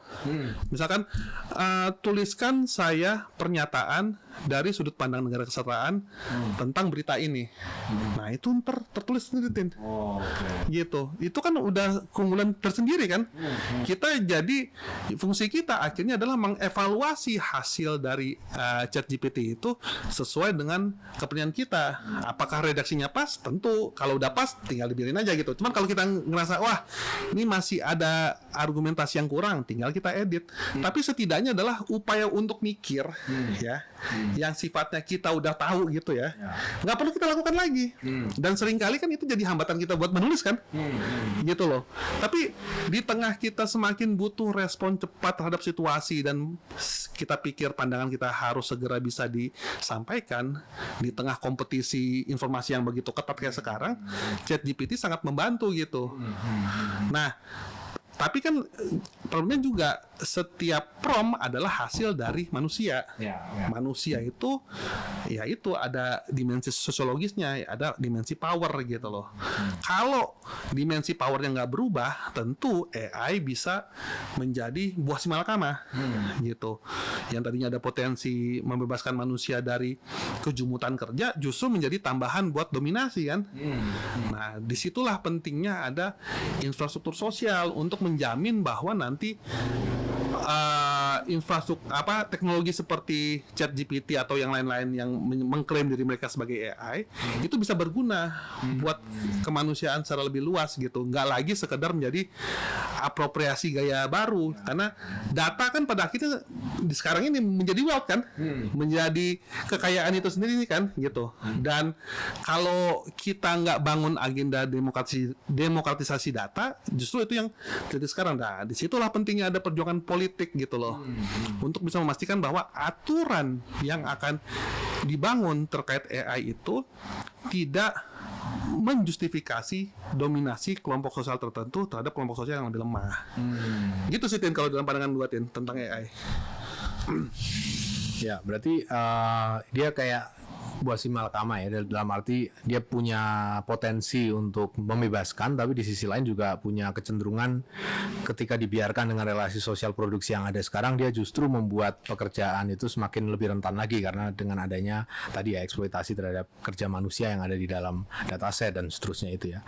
Nah, kalau bagi sebagian kalangan kan memandang bahwa kayak kemunculan AI kayak ini membuat kerja sendiri itu menjadi satu hal yang redundan gitu ya. Karena kan sebetulnya ketika sudah ada AI yang bisa mengajar di kelas atau bahkan memberikan sumber informasi yang katakanlah bisa dipercaya ya. Sekarang memang belum, tapi nanti ke depannya kan dalam waktu 10 tahun, 20 tahun kan pasti udah bisa lebih reliable gitu. Nah, asumsinya kalau kayak gitu kan berarti ini game changing kan. Artinya ada perubahan yang sangat fundamental dalam cara orang memproduksi pengetahuan dan mengkonsumsi pengetahuan gitu. Tadi sendiri juga lu udah sempat sampaikan bahwa sebetulnya tugas manusia sekarang ini dalam hal pengetahuan ketika berhadapan dengan AI bukan lagi kayak melakukan riset langsung, tapi juga mengandalkan dari hasil olahan dari AI yang kemudian kita kasih prompt, kemudian kita olah jawabannya, kita sadur kembali dan seterusnya. Jadi artinya tugas manusia ini bukan lagi mempelajari semuanya dari A sampai Z ya, tapi lebih kayak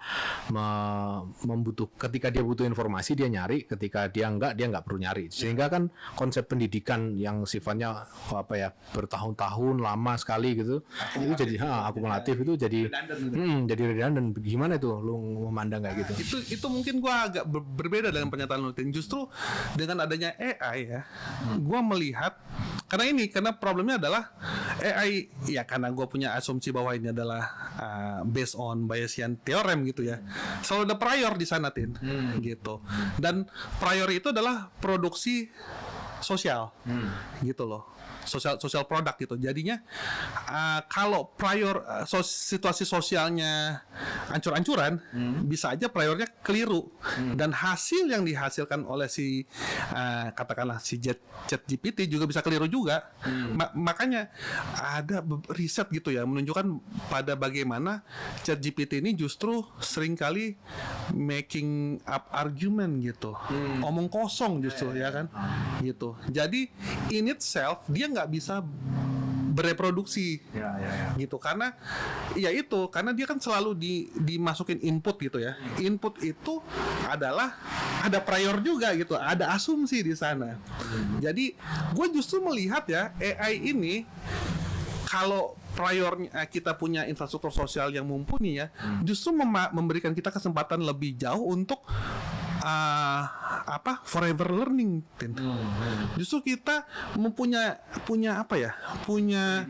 insentif sebanyak hayat gitu, karena akhirnya hal-hal yang remeh temeh yang misalkan informasi cuaca gitu ya kan, hal-hal yang sifatnya apa sih yang banyak lah informasi misalkan jam berapa sih sholat subuh sekarang gitu ya kan, hal-hal yang sifatnya rutinitas itu nggak perlu lagi kita engage secara serius gitu. Kita bisa masuk ke hal-hal yang lebih fundamental terkait dengan kehidupan kita. Bisa aja bertanya, ini sampai mana sih ini ujung dunia ini ya kan, gitu ya kan.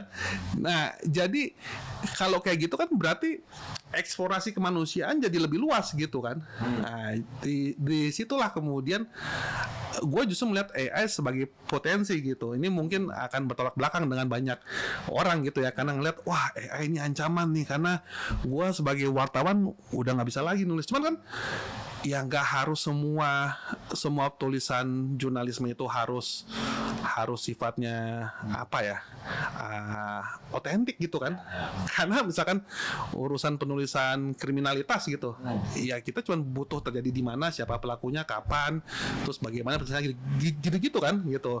Tapi kita bisa dengan AI akhirnya yang kayak gitu bisa diintervensi, tapi kan kita bisa masuk ke ruang yang lebih lain gitu. Kita misalkan bikin jurnalisme investigatif yang lebih serius dengan gaya prosa yang lebih sastrawi, bisa aja kan gitu loh. Gitu. Jadi AI membuka kemungkinan, tapi prasyaratnya adalah harus ada infrastruktur sosial yang mumpuni. Dan itu nggak bisa diserahkan ke AI. Itu adalah hasil dari proses sosial yang mana ada hubungannya dengan politik, karena di sana ada hubungan kuasa, Tin.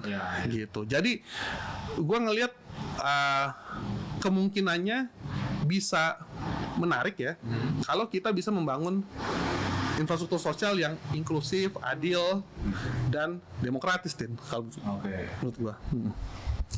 Ya, kalau selain AI yang isu yang lagi banyak dibahas ya sekarang itu, terutama kaitannya dengan perkembangan teori progresif itu soal lingkungan kan ya, lingkungan hidup itu.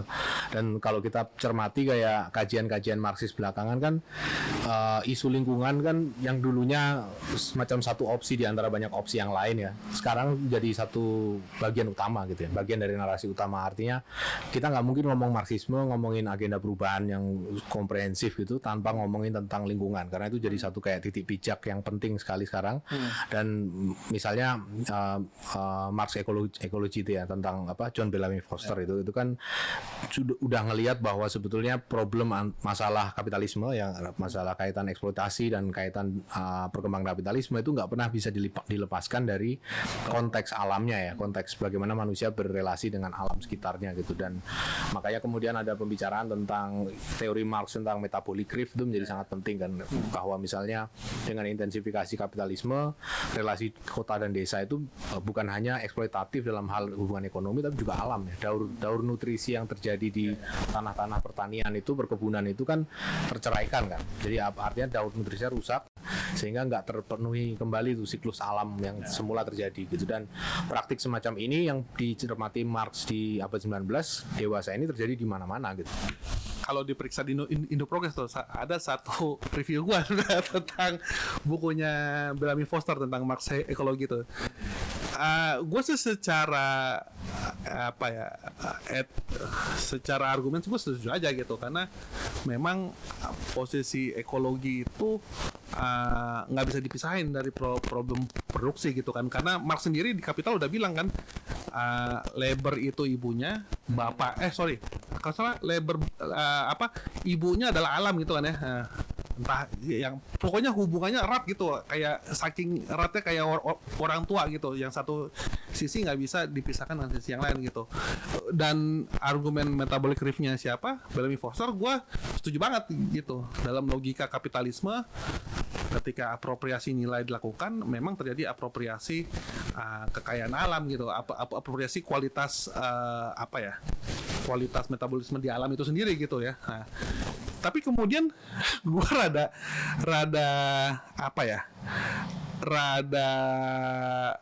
bertanya gitu ya tentang pada bagaimana ini argumentasi atau framework ini dipakai dalam menjelaskan agenda-agenda kayak sosial demokratis gitu, Cin. Dan negara kesejahteraan kan, karena negara kesejahteraan itu sedikit banyak akan tetap menggunakan ekonomi pasar, Tin. Ekonomi kapitalis akan tetap ada di sana, karena kita ngelihat bahwa problem under development itu karena ada less development gitu loh ya gitu. Kita butuh develop, dan di tengah situasi dominasi pasar kayak sekarang, kita harus making use of market gitu kan, gitu. Dan mau nggak mau ya akan ada agenda pasar di sana gitu, agenda kapitalis. Nah, pertanyaan adalah apakah dengan agenda negara kesejahteraan apropriasi nilai yang dilakukan dengan sendirinya akan merusak alam gitu loh. Nah, disinilah problem menurut gua adalah problem determinismenya argumentasi metabolic drift si Foster, karena dia nggak bisa melihat variasi kekuasaan dalam dalam praktek produksi yang mungkin ada kapitalis, tapi ada dimensi kekuasaan kelas pekerja di sana gitu. Jadi kalau misalkan tetap ada surplus value, ada apropriasi nilai dan lain-lain, tapi itu di bawah kendali kelas pekerja karena kepentingan development, apakah dengan sendirinya itu adalah metabolic drift akan terjadi gitu? Karena dalam agenda kelas pekerja justru kita akan berupaya mengkompensasikan agenda perusahaan alam terjadi ke hal-hal yang sifatnya justru membuat alam menjadi lebih sustainable gitu. Karena misalnya gini, ada bukunya siapa ya?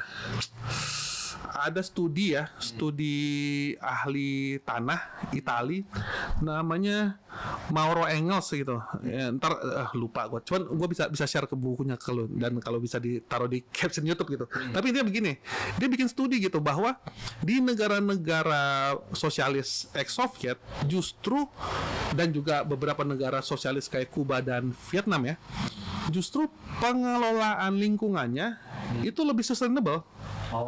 Gitu dibandingkan negara-negara kapitalis kebanyakan. Padahal kan kalau kita pakai argumentasi Trotsky, sosialisme Soviet kan adalah state capitalism kan, gitu. Karena masih ada dinamika surplus value di sana gitu kan.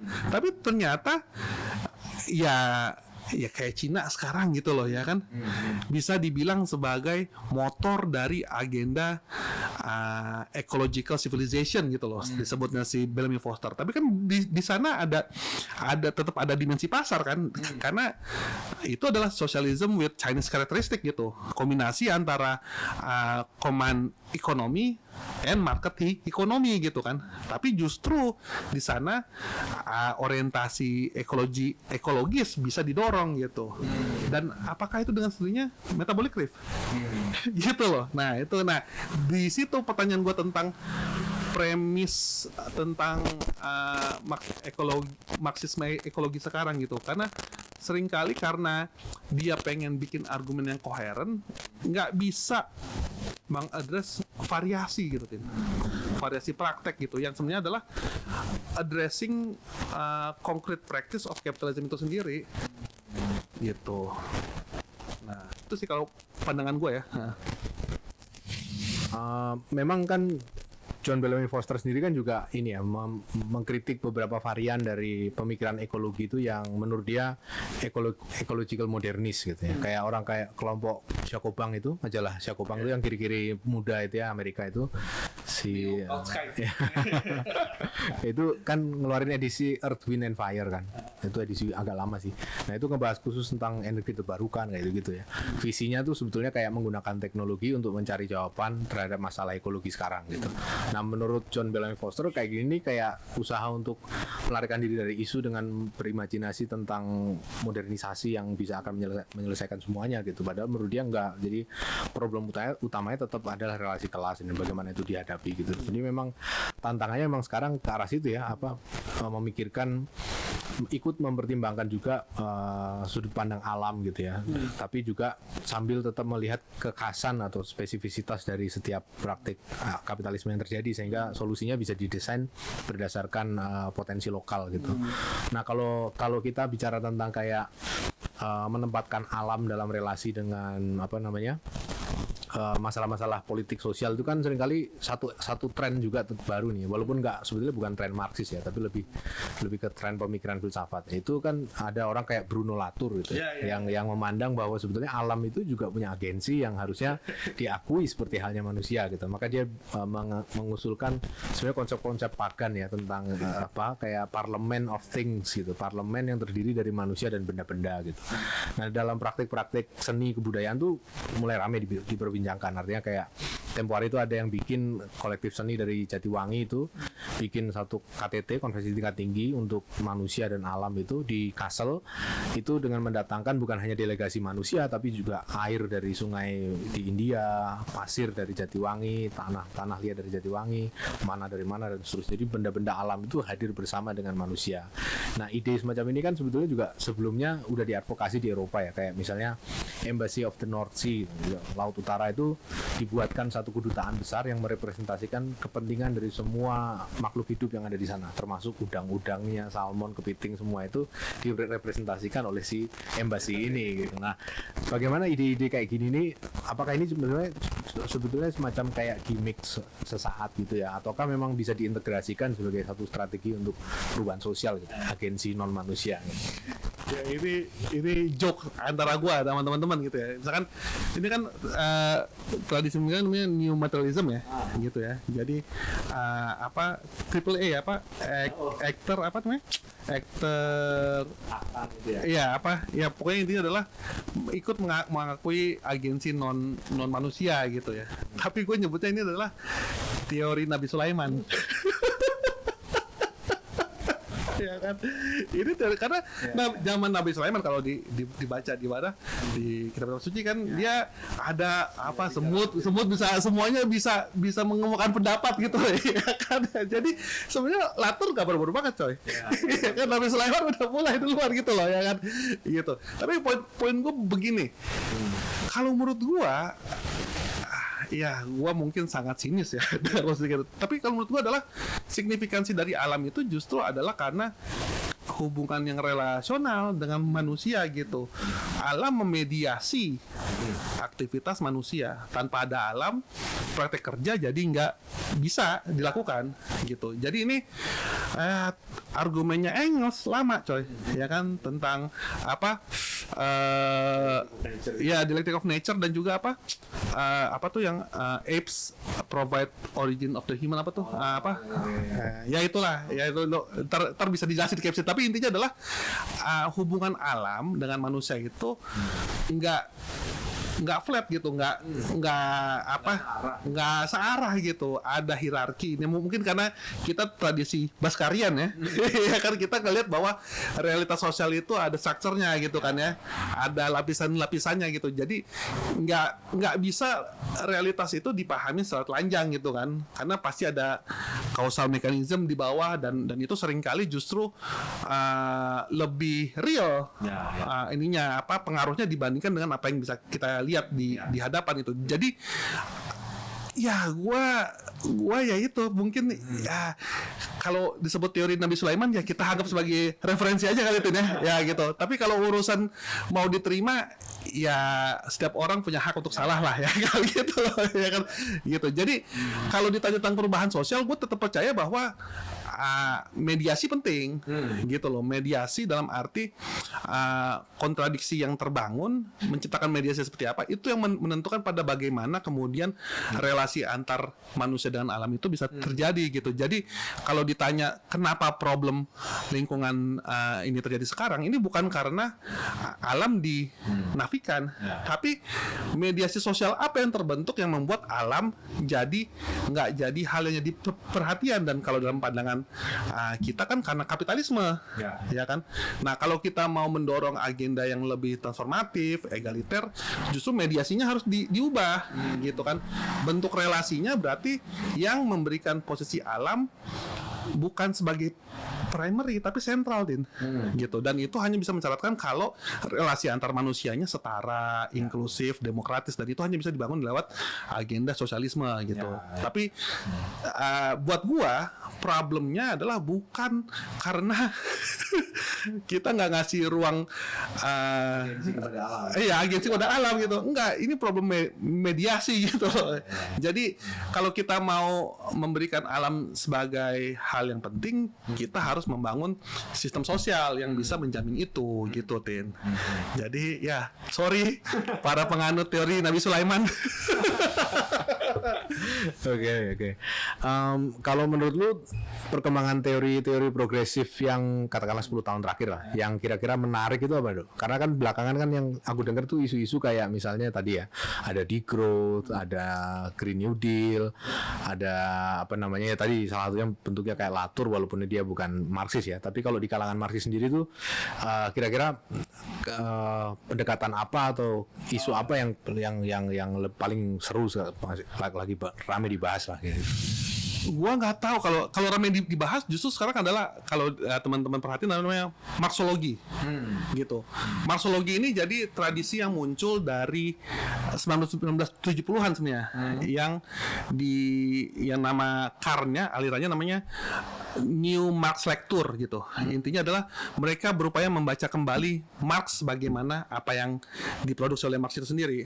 Dan ini pendekatan ini jadi tren karena beberapa tahun belakang ada mega kan, Marx, Engels apa, ya yang pada dasarnya adalah upaya untuk melakukan pengumpulan komprehensif. Semua yang dibilang sama Marx sama Engels dikumpulin di sana. Nah akhirnya kan kita punya basis literatur yang lebih dari cukup gitu, yang bisa membicarakan apa sih yang maksudnya Marx gitu. Nah disitulah kemudian ada nama tren ini Marxologi. Kalau dalam tradisinya ini awal-awal tuh ada namanya Moise Poston. Moise Poston ini dia scholars Chicago, University of Chicago, yang nulis tentang domination, labor, and apa gitu. Yang intinya dia mau bilang bahwa membaca Marx, mengkritik kapital dalam Kapital itu adalah pembacaan spesifik yang historis. Jadi argumentasi Marx dalam Kapital adalah argumen tentang perkembangan kapitalisme pada saat itu. Dia bukan transhistoris. Nah, makanya bukan membangun kayak prinsip-prinsip mengatur gerak masyarakat. Itu enggak. Itu historis ngomong. Dan ini akhirnya yang semua transhistoris dihajar, Tin. Kayak satunya adalah labor. Gitu. Kan dimensi labor kan dianggap Marx transhistoris kan?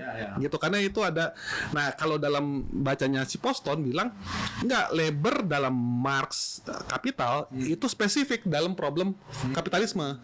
Jadi dia nggak bisa diabstraksikan sebagai hal yang juga muncul di epos masyarakat sebelumnya. Gitu. Nah, gaya bahasa ini, Tin, ini kemudian jadi hal yang menarik untuk diungkit-ungkit gitu kan. Nah, salah satu yang muncul juga adalah kalau lu baca yang sekarang ini Michael Heinrich. Michael Heinrich itu dia bikin argumen yang apa ya, bisa dibilang cukup kontroversial di kalangan mereka yang mengaku pengikut Marx gitu. Karena dia mau bilang bahwa gini, Marx itu nggak nawarin worldview gitu. Dia nggak nawarin apa yang disebut dengan cara pandang dunia, yang pada dasarnya adalah premis yang dipertahankan oleh pengikut Marx setelah Marx meninggal, yang kita sebut sebagai Marxisme. Gitu loh, ya kan, Marxisme. Jadi apa? Buat dia Marx adalah orang yang cuman curious sama situasi yang dihadapi pada saat itu. Jadi dia nggak menawarkan cara pandang yang holistik tentang dunia, tapi dia menawarkan bagaimana mengkritisi situasi yang ada gitu. Makanya dia akhirnya argumentasinya menempatkan Marx sebagai sosial kritik sebenarnya. Gitu. Makanya kalau lu baca argumentasi dia tentang Kapital ya, misalkan si Heinrich ini bilang Marx nggak nawarin hukum-hukum, tendensi profit to fall itu salah baca aja Marx gitu loh, karena dia nggak paham tentang ekonomi moneter dan lain-lain gitu loh. Kalau Althusser kan bilang transisinya Marx humanis ke Marx saintifik kan. Nah kalau Saito bilang Marx yang materialisme historis, yang melihat bahwa manusia sejarah itu ada hukum-hukum alam, yang hukum-hukum yang bisa dilihat, menjadi Marx yang ekologis. Gitu. Jadi yang mulai melihat bahwa ekologi menjadi sentral dari problem sejarah gitu. Yang akhirnya nggak ada hukum-hukum di sana, tapi kontradiksi antara manusia dengan alam sebenarnya gitu. Dan di sanalah agenda Marx menjadi pada bagaimana merekonsiliasi problem ini, gitu loh. Dan ini debat banyak gitu. Bahkan John Bellamy Foster, gurunya sendiri si Saito, mengkritik Saito karena justru menghilangkan apa yang penting dari argumen Marx tentang hubungan relasi produksi dengan kekuatan produktif. Gitu. Nah, masalah dari Marxologi ini, pandangan gua ya, adalah ya dia menjadi exercise akademis gitu, nggak ada agenda politis. Karena diperiksa-periksa adalah setelah diperiksa, misalkan kayak argumennya si Heinrich itu, apa konsekuensi politiknya? Ya nggak ada. Ya kan, karena worldview udah lagi nggak relevan kan. Yang bisa lo lakukan adalah ya kritik aja apa yang ada gitu, tanpa ada istilahnya Bung Karno tuh membongkar dan membangun. Ya kan, gitu loh. Nah, jadi yang gua sekarang engage, mungkin ini dulu ya, ini mungkin debat kita dulu ya, tahun 2013. Gua kan salah satu engagement gua ke lo kan problem psikoanalisis ya, tentang materialisme ya kan, psikoanalisis gitu. Yang sebenarnya kalau concern gue adalah concern praktis, Martin, waktu itu, Tin. Jadi bagaimana membangun argumen subjek yang ya mungkin dibilangnya revolusioner, cuman yang sifatnya emansipatory gitu. Nah, menurut gue psikoanalisis yang lo tulis lewat Badiou yang kemudian gue intervensi lewat Zizek memberikan ruang itu, walaupun Badiou pakai bahasa matematik ya, gitu. Tapi secara ontologis memang antara Zizek dan Badiou kan sama tuh kan ya. Karena Zizek ketika dia ngomongin tentang drive, dia ngomongin event sebenarnya. Ya kan? Sama-sama ngomongin tentang part of no part gitu, sesuatu yang beyond here tapi bisa jadi ruang politik baru dan lain-lain gitu. Nah, jadi karena problem praktis itu, kecenderungan gua membaca teori-teori progresif sekarang adalah problem praktis juga, Tin. Jadi gue sekarang lagi seneng baca buku-buku yang sifatnya ngasih insight tentang praktek gitu. Entah gue baca buku sejarah yang sebenarnya evaluasi terhadap apa yang udah dilakukan sebelumnya, atau baca lagi gue seneng sama ada grup di Amerika, DSA, namanya Marxist Unity Group gitu. Dia argumentasinya adalah begini, Tin. Dia mau bilang bahwa tradisi Bolshevisme sampai dengan tradisi Partai Komunis yang selanjutnya itu adalah tradisi Kautsky sebenarnya. Karena itu adalah lanjutan dari Erfurt Program. Gitu loh. Erfurt Program yang pada dasarnya adalah ini argumentasi tentang merger teori, merger antara gerakan buruh dengan teori sosialisme, gitu. Nah, gue lagi seneng ngeliat itu karena mereka setidaknya ngasih cukup banyak insight gitu tentang kesulitan yang kita hadapi juga sekarang gitu. Karena kan problem mereka kapitalisme zaman dulu kan, gitu. Dan setidaknya dalam konteks sekarang itu ya mungkin bentuknya rada beda gitu karena ada problem kontekstualisasi, tapi prinsipnya sama aja gitu kan, karena kita lagi ngomongin dominasi kelas kapitalis, upaya untuk mendorong agenda kelas pekerja dan lain-lain gitu. Jadi kalau ditanya tren Marxis apa yang lagi gue baca, gue lebih ke arah itu. Nah, problemnya adalah itu nggak kayak kita dulu baca teori Marx kayak misalkan Habermasian gitu, postmodern, post Marxis, itu gue udah dalam masa pensiun gitu ya kan, karena itu emang itu exercise yang enak ketika muda ya gitu ya kan, karena wah kita dipaksa ini gitu ya kan. Tapi sekarang gue ngeliat penting sebenarnya baca sejarah, Tin, kalau gue, Tin, gitu, Tin. Karena insight sejarah, gue lagi seneng bukunya Isabella Weber, lo tau nggak? How China Escaped the Shock Therapy. Itu buku sejarah, tapi exercise teori ekonominya yang non ortodoks kuat banget, Tin. Gitu. Gue seneng buku-buku kayak begitu. Jadi sekarang ini bacaan gue less philosophical kali ya, gitu ya. Jadi banyak ke teori ilmu sejarah, atau buku ekonomi politik yang ya kayak Hajun Chang, terus ya pokoknya teori-teori ekonomi yang yang apalagi sekarang ini, Tin, gue lihat nih ada tren yang menarik di diskursus pengetahuan sekarang, yaitu tentang decolonial thought sama dependency thought. Dependency teori lagi naik lagi sekarang. Ya, makanya itu nggak nama Emmanuel Argiri, Giovanni Arrighi, Samir Amin itu lagi iya, Wallerstein itu lagi diobok-obok lagi sama orang-orang gitu. Nah, itu sih menarik menurut gua sih gitu. Cuman kalau gua lebih senang yang lebih empirical sekarang gitu, ya kan. Mungkin karena udah tua juga kali. Yang konkret. Iya, konkret aja yang bisa diukur gitu loh, ya kan. Kalau nggak bisa diukur susah juga gitu kan. Oke, kalau gitu teman-teman, kita udah diskusi panjang dengan Ridho tadi, berbagai macam topik, dan rasanya kita mungkin akhiri dulu sampai sini. Nanti kita akan bikin sesi lagi mungkin dengan Ridho, membahas juga aspek-aspek lain dari teori-teori pembebasan atau berbagai macam diskusi yang terjadi dalam pemikiran kiri di Indonesia gitu. Jadi sampai ketemu lagi dalam kesempatan berikutnya.